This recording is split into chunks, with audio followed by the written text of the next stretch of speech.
तो एक और तूफ़ान ज़बरदस्त कॉमिक्स तूफ़ान की। आइए देखते हैं इसके राइटर कौन थे और लिखने वाला कौन था। कल मैंने इसे अपलोड किया था, लेकिन किसी वजहों से ये जो है कि डिलीट हो गया।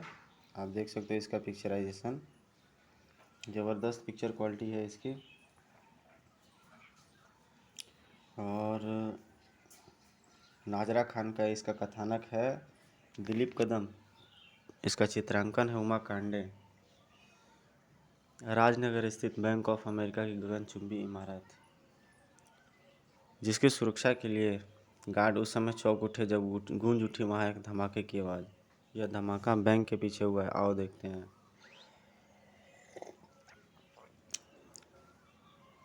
मैं पुलिस स्टेशन संपर्क करके पुलिस फोर्स बुलवाता हूँ। यह बैंक लूटने का प्रयत्न भी हो सकता है। हाँ, यह ठीक रहेगा। सावधान कदमों से आगे बढ़ते गार्ड हैरान रह गई इस छोटी सी बच्ची को देखकर। अरे यह बच्ची यहाँ कहाँ से आई? मैं पूछता हूँ, तुम कौन हो बेटी? इतनी रात गए यहाँ अकेले क्या कर रहे हो? मेरा नाम मिल्सी है अंकल, और मैं अकेली नहीं हूँ। स्केटर भी मेरे साथ है। कौन स्केटर? मैं हूँ स्केटर। वैसे तुम मुझे अपनी मौत भी कह सकते हो। क्षण भर में ही लाशों के ढेर लगा दिए स्केटर ने वहाँ। सब खत्म, आओ चले। बैंक में वॉल्ट में रखी अथाह दौलत हमारा इंतज़ार कर रही होगी। ठीक इसी पल वातावरण गूंज उठा पुलिस सायरनों की आवाज़ से। पी पी ओ पुलिस, आने दो, उससे भी निपट लेंगे। बैंक ऑफ अमेरिका की तरफ बढ़ती पुलिस फोर्स चौंक उठी थी स्केटर को देखकर। सर वह देखिए, लगता है यही बैंक लूटने आया था। पीछा करो इसका। अपने पीछे आती पुलिस जीपों को देखकर एक शैतानी मुस्कुराहट तैर गई स्केटर के होठों पर। बेवकूफ़ो, तुम मेरा नहीं अपनी मौत का पीछा कर रहे हो। मेरा काम ख़त्म हुआ मिल्सी, अब शुरू होता है तुम्हारा काम। चिंता मत करो स्केटर। और देखो मिल्सी का कमाल, भर भराकर नीचे गिरती इमारत से बचने का मौका भी न मिल पाया पुलिसकर्मियों को। आई धड़ाम धड़ाम ई, जिंदा ही कब्रें बन गई थी उनकी। और मौत के इस भयानक खेल के खिलाड़ी सब खड़े थे बैंक ऑफ अमेरिका के टॉप फ्लोर पर स्थित वॉल्ट के सामने। वॉल्ट के इस दरवाजे को तोड़ना मेरे लिए ज़्यादा मुश्किल नहीं है। वॉल्ट का दरवाज़ा तोड़ने आगे बढ़ा स्केटर की, तभी धड़ाक आ। तुमने सोच कैसे लिया कि तूफान का होते इतनी आसानी से बैंक लूट लोगे तुम? आंखों में आग लिए स्केटर की ओर आगे बढ़ता तूफान अचानक चौंक उठा कोने में एक खड़ी मिल्सी को देखकर। मैं तुझे जीवित नहीं छोड़ूंगा। अरे यह बच्ची यहाँ कहाँ से आ गई? तुम यहाँ क्या कर रही हो बेटी? जाओ यहाँ से, यहाँ तुम्हारी जान को खतरा हो सकता है। चमक उठी लड़की की आंखें। मुझे बच्ची समझ रहे हो तुम तूफान, जबकि मैं हूँ शैतानों की नानी। और इसका सबूत है यह। भड़ाक। पल भर में ही सारा तूफान समझ गया माजरा। भड़ाक। वो ये तो भी इसी की साथी है। अब इन दोनों से निपटना होगा मुझे। लेकिन तूफान कुछ कर पाता और उससे पहले ही मिल्सी ने किया उस पर एक जोरदार प्रहार। आह आह। अगले ही क्षण तूफान का शरीर फर्श तोड़ता हुआ नीचे जा गिरा। बेहतरीन एक्शन। अगर आप एक्शन, थ्रिल एक्शन एडवेंचर के लिए कॉमिक्स पढ़ने के शौकीन हैं तो मनोज कॉमिक्स ज़रूर पढ़ें। मैंने अपने थ्रू आउट अपने कॉमिक्स रीडिंग कैरियर में देखा कि मनोज कॉमिक्स से बेहतर इस तरह का कोई भी एक्शन पैक्ड कॉमिक्स नहीं है। हाँ, और वो ये जो सीन आप देख रहे हैं तो कम से कम राज कॉमिक्स में मैंने अभी तक देखा ही नहीं। नीचे जा गिरा लेकिन वो जब संभला तो ठीक सामने पाया कि स्केटर को। तुम्हारे होते हम बैंक नहीं लूट सकते, लेकिन तुम्हारे बाद तो ऐसा कर सकते हैं ना। स्केटर की तेज ठोकर ने तूफान को दीवार तोड़कर बाहर जाने पर मजबूर कर दिया। भड़ाक। दोनों के चेहरों पर विजयी मुस्कान थी। बेहोश हो गया। आओ अब हम अपना काम करें, चलो। स्कूटर के एक शक्तिशाली वार से धराशायी हो गया वॉल्ट का दरवाज़ा। भड़ाम।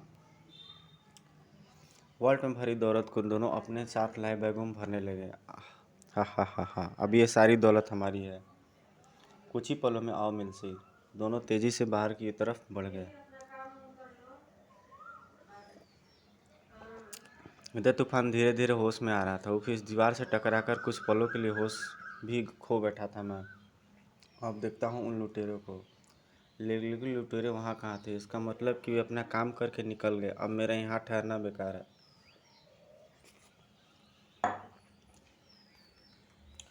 कुछ ही देर बाद इस तूफान स्काई वायर के सहारे अपने यान में पहुँच चुका था।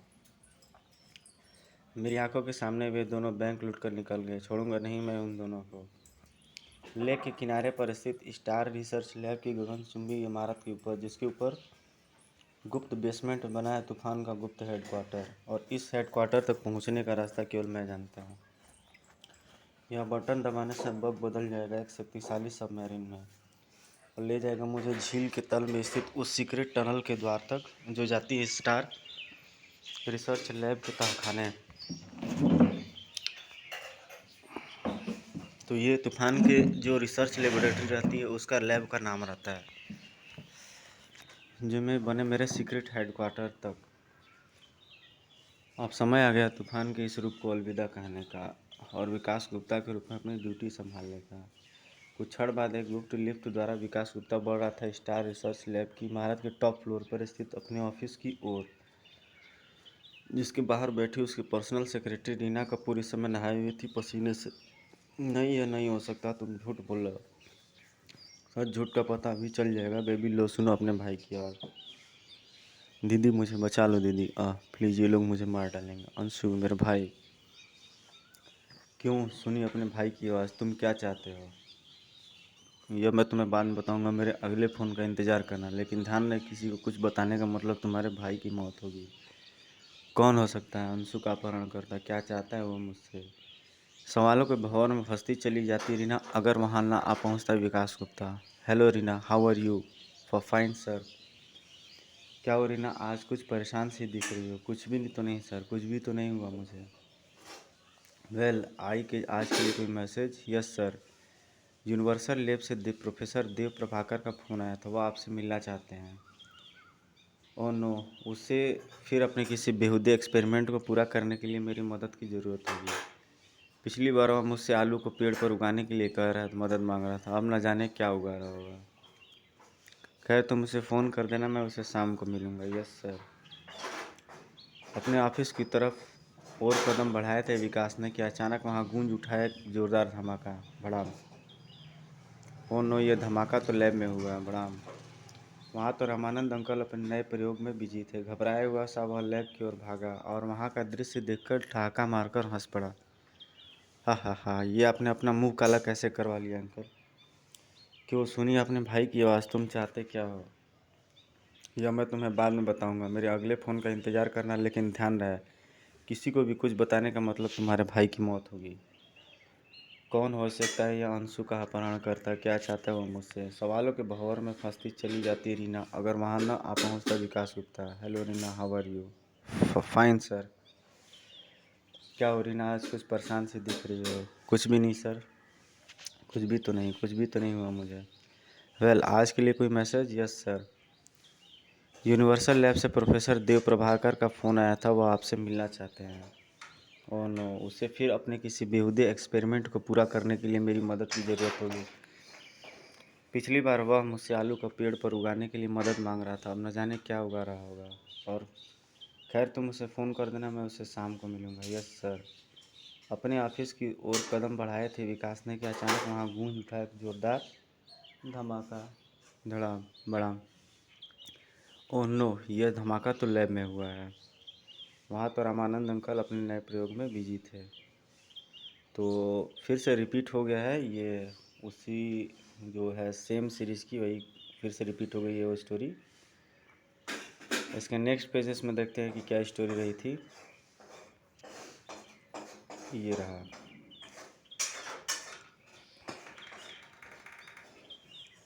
ये मेरे इंस्टेंट प्रयोग का कमाल है विकास बेटे, जो एक धमाके के साथ नष्ट हो गया और आ जमा मेरे थोपड़े पर। ऐसा कौन सा प्रयोग कर रहे थे आप? इंस्टेंट गाजर का हलवा बनाने का प्रयोग। इंस्टेंट गाजर का हलवा, वाह, आइडिया तो बहुत अच्छा है। लेकिन यह और भी अच्छा रहेगा यदि आप केवल मेरे बताए प्रयोगों पर ही काम करें। ओके ओके, अब मैं चलता हूँ, मेरा किसी से अपॉइंटमेंट है। रेड आइलैंड समुद्र के बीच स्थित है। यह सुनसान और वीरान टापू जिसका नाम जुड़ा था तूफान के साथ। और ये जो स्टोरी है, इसमें यही मेरे को सबसे खासियत इस बात की लगती है, क्योंकि मैंने कई सारी स्टोरीज़ पढ़े हैं और कई सारे पब्लिकेशन से कॉमिक्स पढ़े हैं, लेकिन राज कॉमिक्स का स्टोरी, प्लॉट और सीक्वेंस मुझे किसी भी कॉमिक्स में नहीं दिखा है।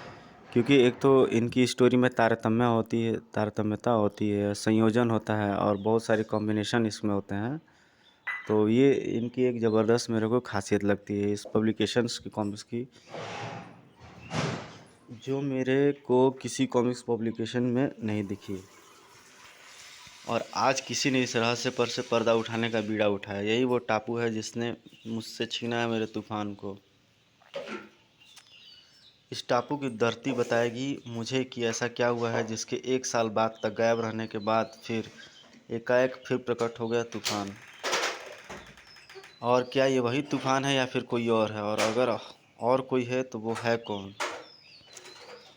तो तूफान के कॉमिक्स की एक और स्पेशलिटी रहती है कि तूफान को उतना पावरफुल कैरेक्टर नहीं दिखाया जाता है मनोज कॉमिक्स में, और हर चौथे पाँचवें सेट में वो मारा जाता है। लेकिन इसकी कॉमिक्स की एक खासियत ये रहती है कि इनकी कॉमिक्स में जो सीक्वेंस रहते हैं और जो एक्शन पैक्ड जो इमेजेस रहते हैं वो काफ़ी बेहतरीन होते हैं, और भी किसी भी पब्लिकेशन की कॉमिक्स से ज़्यादा बेहतरीन होते हैं। तो इसमें टाइटल जो होता है, टाइटल रहने के साथ जो इमेजेस जो प्रिंट किए जाते हैं वो सबसे बेहतरीन होते हैं इसमें। प्रोफेसर के खुद का शिकार बना यह बेजान पत्थर जो वहाँ फैले सन्नाटे को बेधता हुआ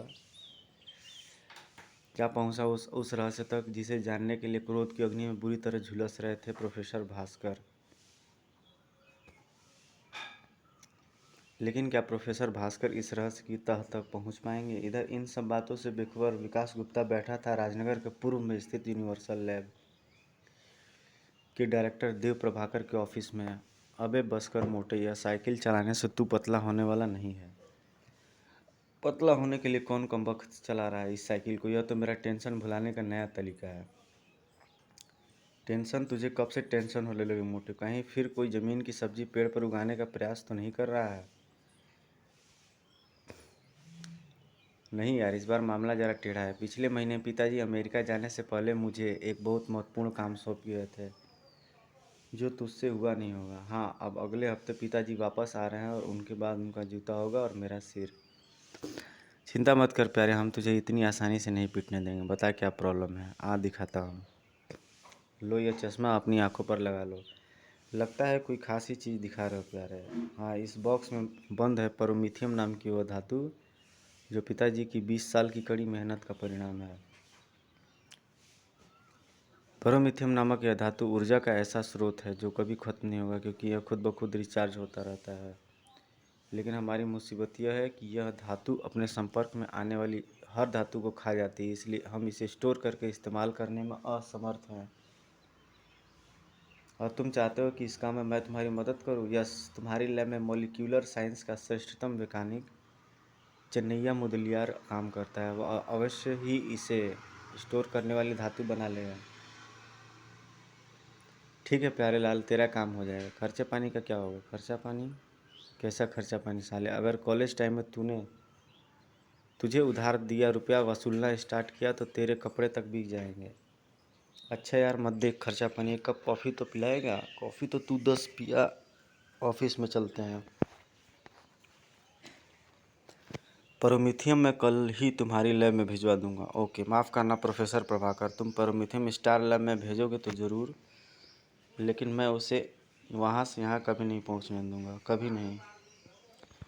कौन था ये और क्यों चुराना चाहता था प्रोमीथियम। उस रहस्यमय आदमी के भयानक इरादों से बेखबर देव प्रभाकर और विवाह विकास। रिश्वत के रूप में तुम्हारी कॉफ़ी पीने की आदत अभी गई नहीं विकास। जाएगी कैसे, पैसे तो तू देता नहीं और मुफ्त में काम करना अपने उसूलों के खिलाफ है। तभी बीप बीप, ओह बग से इमरजेंसी सिग्नल, इसका मतलब कोई गड़बड़ है। कॉफ़ी का कप मेज़ पर रखकर एक झटके से उखड़ा हुआ विकास। क्या हुआ विकास? लगता है तेरा कॉफ़ी पीना मेरे नसीब में नहीं है। मतलब मतलब समझाने का टाइम नहीं है प्यारे लाल, चलता हूँ, कल मिलेंगे। हवा का झोंका बनकर बाहर निकल आया विकास गुप्ता। कुछ पल बाद एक सुनसान गली में खड़ा था विकास। देव को कैसे बताता कि तूफान काम मुझे नहीं तूफान को है। जो अभी अभी मुझे सिग्नल मुझे मिला था वो बग ने रिले किया था, जिसे मैंने ऑटो पायलट पर शहर की निगरानी करने भेजा था, ताकि शहर में होने वाली किसी भी गड़बड़ की खबर वह मुझ तक पहुंचा सके। बग को सिग्नल राजनगर इंटरनेशनल एयरपोर्ट से मिले हैं। वहाँ क्या गड़बड़ हो सकती है? अचानक कुछ याद करके चौंक उठा तूफान। ओ माय गॉड, आज तो वहाँ फ्रांस से यूरेनियम आने वाला है। कहीं वही तो गड़बड़ी का कारण नहीं? राजनगर इंटरनेशनल एयरपोर्ट, जहां आज सारी नागरिक उड़ानें स्थगित कर दी गई हैं। यात्रियों की जगह चारों ओर पुलिस फोर्स का घेरा था। फ्रांस आए उस संशोधित यूरेनियम की सुरक्षा के लिए, जिसे मिलिट्री की देखरेख में लोड किया जा रहा था। मिल्सी कहाँ गई? अब तक तो उसे अपना काम कर लेना चाहिए था। ठीक उसी पल भड़क उठी एयरपोर्ट की इमारत में भयानक आग। बाछे खेल उठी स्केटर की यह दृश्य देखकर। मिल्सी ने अपना काम कर दिया। इस भयानक आग की वजह से अब कोई बाहर से यहाँ आकर मदद नहीं कर सकता है। और यहाँ मौजूद कल मैं इसकी जब स्टोरी पढ़ रहा था तो मुझे बहुत अच्छा लगा इसका स्टोरी, खासकर कि बहुत शानदार। तो कल दुर्भाग्य से मैंने इसको अपलोड करना चाहा लेकिन ये किसी वजह से डिलीट हो गई मेरे फाइल में से। यहाँ मौजूद इन गिने चुने लोगों को ठिकाने लगाना कोई मुश्किल काम नहीं है स्केटर के लिए। बच्चा आह आह स्केटर से हाथों से निकली घातक किरणों ने पलक झपकते ही लाशों में बदल दिया था वहाँ मौजूद मिलिट्री फोर्स को। एक संतुष्टि भरी निगाह डाली स्केटर ने वहाँ पड़ी लाशों पर। सब खत्म। और यूरेनियम से भरे ट्रक में सवार हो गया। अब यह यूरेनियम ले जाने से मुझे कोई नहीं रोक सकता। एयरपोर्ट की बिल्डिंग के बाहर कमिश्नर राणा बेबसी से पांव पटक रहे थे। उफ, कितने बेबस हैं हम। अंदर यूरेनियम लूटा जा रहा है और हम कुछ नहीं कर सकते हैं। पर हम कर भी क्या सकते हैं? चारों ओर भयानक आग लगी है। हम अंदर जाएं तो कैसे? तो क्या हम यूं ही हाथ पर हाथ धरे यूरेनियम लूटने का तमाशा देखते रहें? चिंता मत कीजिए सर, यूरेनियम कहीं नहीं जाएगा। वह देखिए, लुटेरों को रोकने वाला आ पहुंचा है। सबकी निगाहें एक झटके से ऊपर उठती चली गई। वहाँ जहाँ हवा में स्थिर खड़ा था यह विचित्र यान तूफान, इधर तूफान की आंखों में उतरा हुआ था खून। ओह मिल्सी व स्केटर, यह यूरेनियम इस देश की अमानत है। तो कल रात में जब इसकी स्टोरी पढ़ रहा था तो मुझे बहुत अच्छी और सस्पेंस वाली लगी थी, जिसके लिए मैंने सोचा था कल सुबह में मैं इसका वीडियो बना करके आपके सामने स्लैश कर दूंगा। इसे इतनी आसानी से नहीं ले जाने दूंगा मैं तुम्हें। तो पिछली बार का जो स्केटर मिल्सी और तूफान के बीच में जो क्लैश हुआ था तो उसमें तूफान पर वो भारी पड़ गई थी। चौंक उठा था मिल्सी तूफान को देखकर। तूफान नहीं, अपनी मौत बोलो मिल्सी, तुम जैसे देशद्रोहियों की मैं तुम्हें। बुरी तरह चौंक उठा था स्केटर यह दृश्य देखकर। तूफान, मिल्सी अकेली उसका मुकाबला नहीं कर पाएगी। मुझे उसकी मदद के लिए जाना होगा। उधर तूफान कहर बनकर बरस रहा था मिल्सी पर। उस रोज से तुम बचकर निकल आए थे, आज नहीं जाने दूंगा तुम्हें। मिल्सी का मुकाबला इतना आसान नहीं है। तूफान, मरने के लिए तैयार हो जा। तूफान, तुम्हारे इस बार से एक बार मात खा चुके, अब नीचे जाने की बारी तुम्हारी है। हवा में लहरा उठा मिल्सी का शरीर और नीचे आ गिरा। आई और इससे पहले कि संभल कर उठ पाती, तूफान की इस जोरदार किक ने उसके होश छीन लिए। धार, इस दुष्टा का तो काम हो गया। अब बाहर चलकर देखता हूँ इसके साथी स्केटर को। मेरे लिए बाहर जाने की ज़रूरत नहीं है तूफान, मैं यहीं आ गया हूँ। धड़ाक। मिल्सी की हालत का बदला तुम्हारे चीथड़े उड़ाकर छुड़ाऊंगा मैं। उफ, बाल बचा। स्केटक के घातक वारों से बचने में व्यस्त तूफान देख नहीं सका था होश में आती मिल्सी को। बहुत खतरनाक है यह। अब इसे रोकने का एक ही तरीका है और वो है लेसर रोप। लेसर रोप मीन्स होता है किरणों की रस्सी। बेचारा तूफान समझ ही न सका कि कब लेसर रोप के फंदे में फंस गया हुआ। ओह बेबस तूफान के सामने मौत बनकर आखड़े हुए दोनों शैतान, अब मरेगा तू मेरे हाथों। ठहरो स्केटर, हमारा रास्ता रोकने की इतनी आसान मौत मत दो। इसे तो तिल तिल करके मरना होगा। वह कैसे? देखते रहो क्या करती हूँ मैं। उफ, तूफान को मौत देने का कितना भयानक तरीका अपनाया था मिल्सी ने कि मौत का दिल भी दहल जाए। तो इस तरह की जो एक्शन होती है वो किसी और पब्लिकेशन की कॉमिक्स में नहीं दिखती है। खास करके मैंने देखा हुआ है बहुत सारे पब्लिकेशन की कॉमिक्स में वो उसमें नहीं दिखती है। वाह मिल्सी वाह, क्या तरीका निकाला है दुश्मन को मौत देने का। एक तरफ जलती आग और दूसरी तरफ सीरी से लिपटे है सैकड़ों बम। अब देखना यह है कि कौन सी मौत इस तक पहले पहुंचती है। Tick tick tick. Bye bye mister Toofan, have a nice trip to heaven. हा हा हा। कमीनों में जीवित रहूं या नहीं, पर तुम लोग यूरेनियम लेकर नहीं जा पाओगे, यह मेरा वायदा है तुमसे। तो ये इसके शरीर पर, तूफान के शरीर पर जो है कि टाइम बम बांध दी जाती है। क्यों, कौन रोकेगा हमें? यह तुम्हें बाहर पहुंचकर पता चलेगा कमीनों। सस्पेंस में डूबे बाहर निकले मिल्सी, स्केटर और मिल्सी, और देखकर चौंक पड़े क्योंकि जो तूफान का जो ये स्पेसशिप होता है जिसका नाम बग रहता है, वह ट्रक समेत सभी चीज़ों को उठा करके लेके जाता है। सामने पड़े दृश्य को देख करके चौंक उठे। क्रोध से फुफकार उठा स्केटर। उस कुत्ते ने हमारी मेहनत पर पानी फेर दिया, मैं उसे नहीं जीवित छोड़ूंगा। पागल मत बनो स्केटर, उसे तो हम पहले ही मौत के मुंह में छोड़ आए हैं।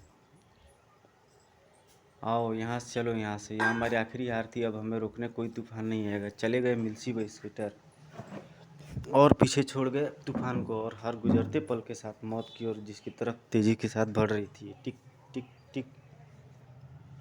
सचमुच मौत निश्चित है मेरी। अब एक बार फिर से मरेगा तूफान। नमस्ते दोस्तों।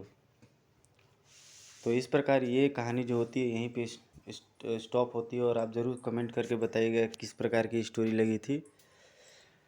किस तरह मौत के जाल में जकड़ा जा चुका है तूफान, लेकिन क्या वह मौत के भयानक पंजे अपनी ज़िंदगी से छीन पाएगा? यदि हाँ तो कैसे, या फिर कोई उसकी मदद करेगा? यदि हाँ तो कौन होगा वह जमात जो अपनी जान की बाजी लगाकर भयानक आग में झुलसती एयरपोर्ट की बिल्डिंग के अंदर जाएगा, जलते बारूद की तरह विस्फोट करने को तत्पर? इन सवालों का जवाब देने के लिए पढ़िए तूफान सीरीज का आगामी हैरत अंगेज कॉमिक्स, तूफान ही तूफान।